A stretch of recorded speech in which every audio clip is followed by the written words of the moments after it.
Hi everyone! It's me, your Binibini. Tara, samahan niyo ako sa quick gala ko dito sa Taiwan. Ngayong araw nga ay nag-decide ako na maglibot-libot malapit dito sa pinagsistayan namin sa Hsinchu. Sakto rin at nag-crave ako ng milk tea. At ang balita ko, napaka-authentic daw ng milk tea dito sa Taiwan. Kaya naman for today's video, offline hanap milk tea tayo. Habang naglalakad nga ako, na-realize ko parang nasa Pinas lang din naman ako. Pero in fairness dito sa daan na to, kitang-kita mo ang sunset, diba? Tapos may nagtitinda pa ng mga meat sa daan. Pero dito nga lang ako nakakita ng dalawang 7-Eleven na magkatapat. At may kasama pang gwapo sa truck.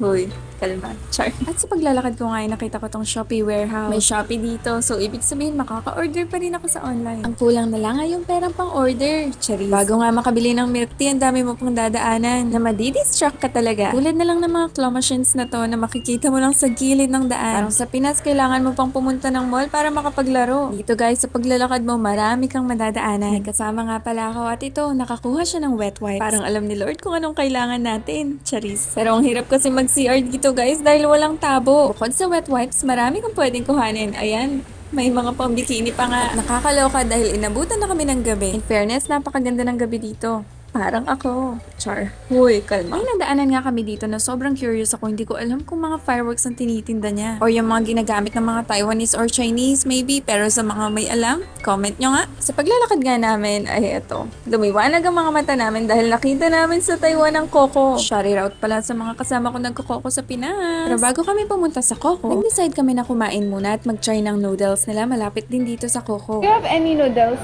aside from this one?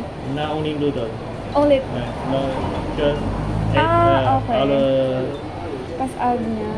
Sama. I see. chicken noodles. Okay. Not single.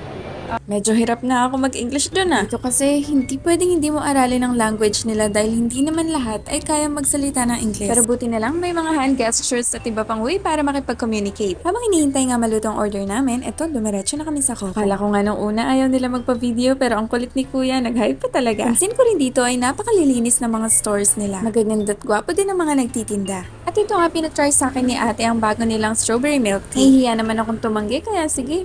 Try ko na. Pagtapos sa Coco, dumiretso na nga kami dito sa restaurant ng mga gwapo. Hoy, kalma. Para-paraan talaga siya, oh. Charis. Nagulat nga kami at parang tubig ang noodles nila dito. Medyo kinabahan nga ako dahil baka hindi sulit ang pera ng kasama ko. Ems. Pero nung tinikman ko ay okay naman siya guys. Perfect siya sa malamig na panahon. Medyo kinabahan din ako dito sa Coco. Tagal pa nga mag-sink in sa akin kung masarap siya pero guys, napa-appear talaga ako sa sobrang sarap. Legit yung strawberry na ginamit, hindi napahiya sa akin si ate sa pag-suggest. Next naman na tinikman ko ay itong chicken nila. Perfect din siya guys, sobrang lutong. Pero napansin ko, specialty ng Taiwan ang fried chicken dahil wala pa ako natitikman na hindi masarap na fried chicken dito. Pagtapos namin kumain, nag-decide na kami maglakad at umuwi. Pero nakakaloka dahil paglabas namin sa restaurant, sobrang lamig ng hangin. Kaya ayan, nanginginig na nga rin talaga ang tripod ko. Voice over to pero parang nanginginig na rin ang boses ko. At dahil sobrang lamig nga, hindi mapakalitong kamay ko kaya ito, nag-decide na kami magbabay sa inyo. Pero habang naglalakad, na-realize ko mas glowing pa sa akin ang mga daanan dito. Sana all, no? Anyway, that's it for today. Thank you very much for watching.